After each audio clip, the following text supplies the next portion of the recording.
இப்ப வீடு ஒண்ணு, வீட்டுக்கு ஒரு வீடு, காரு, இது வண்டி எல்லாம் கொடுக்கணும்னு சொல்லியிருக்காரு. அதாவது அந்த அளவுக்கு பொருளாதாரத்தை மாற்றணுங்கிறாரு. அந்த மாதிரி கூடத்துல அது சாத்தியம்னு நினைக்கிறீங்களா? கண்டிப்பா 100% கண்டிப்பா கண்டிப்பா நம்பிக்கை இருக்கு எனக்கு. நான் ஓட்டு போடுவேன். எங்க வீட்டுல 9 பேர் இருக்காங்க. 9 பேர் விஜய்க்கு தான் ஓட்டு போடுவாங்க.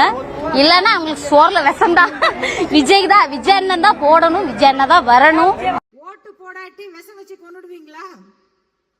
வீட்டுல இருக்க பசங்க ஓட்டு போட மாட்டேன்னா விஷம் வச்சு கொண்டுடுவேன்னு சொல்லுகிற மோசமான கலாச்சாரம் தமிழ்நாட்டுல பரப்பப்படுது. இப்ப ஆண்களை பாக்குறதை விட பெண்கள் தான் நீதிபதியாக அதிகம் இருக்காங்க. படிச்சுட்டு வர்ற பெண்கள் மருத்துவரா இருந்தாலும், வழக்கறிஞரா இருந்தாலும், நீதிபதியா இருந்தாலும், அதிகாரி காவல்துறையில இருந்தாலும், தீயணைப்பு துறையில கூட பெண்கள் இன்னைக்கு உயர் பதவிகள்ல இருக்காங்கன்னு சொன்னா இந்த சாதனை இந்தியாவில எந்த மாநிலத்திலும் இல்லை. அதை சாதித்தது தமிழ்நாடு. அதற்கு காரணம் தந்தை பெரியாருடைய தத்துவம். அதற்கு காரணம் திராவிட முன்னேற்ற கழகத்தினுடைய செயல் திட்டங்கள்.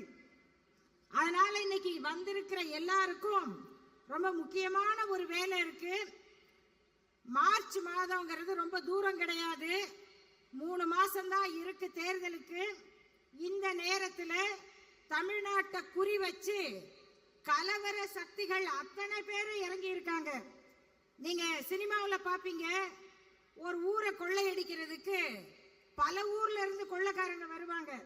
அந்த மாதிரி தமிழ்நாட்டுக்குள் கலவரம் செய்வதற்கு RSS ஓட அத்தனை பரிவாரமும் வந்து இறங்கி இருக்கு.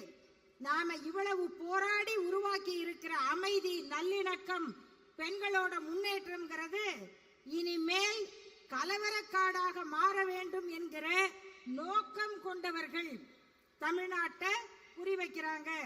இந்த நேரத்தில் இங்கு கூடியிருக்கிற சகோதரிகளே, நம் அனைவருக்கும் அடுத்த 4 மாதங்களுக்கு ஒரே வேலைதான் இருக்கிறது.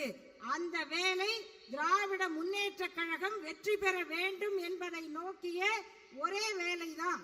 அந்த வேலையை பெண்களாகிய நாம் மற்றவர்களை விட திறமையாக செய்ய வேண்டும், செய்ய முடியும்.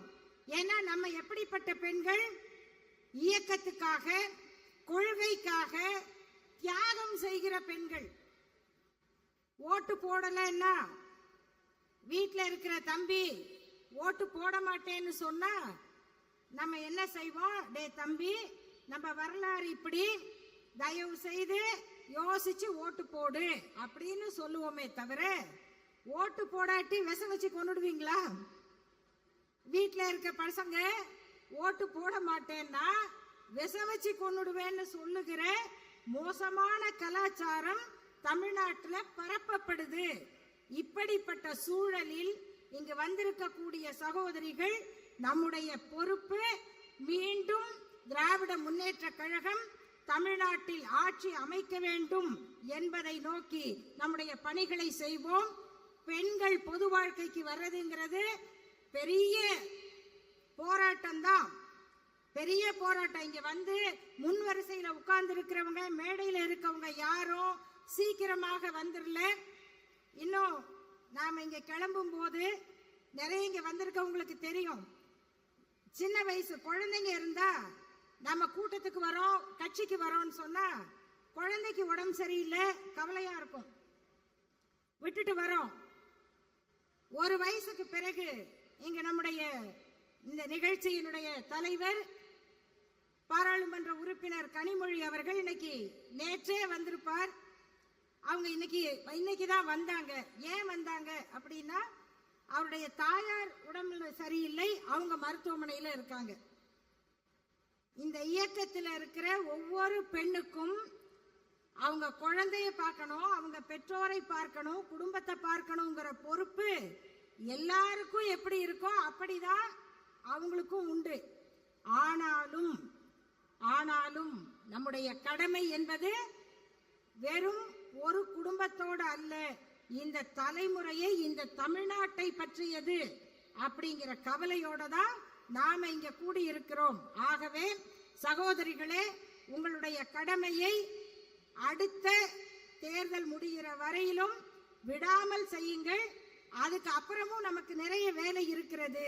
அந்த கடமையை நோக்கி தயாரிப்பதற்கான மாநாடாக இந்த வெல்லும் தமிழ் பெண்கள் மாநாடு அமையட்டும் என்று வாழ்த்தி விடைபெறுகிறேன். நன்றி, வணக்கம்.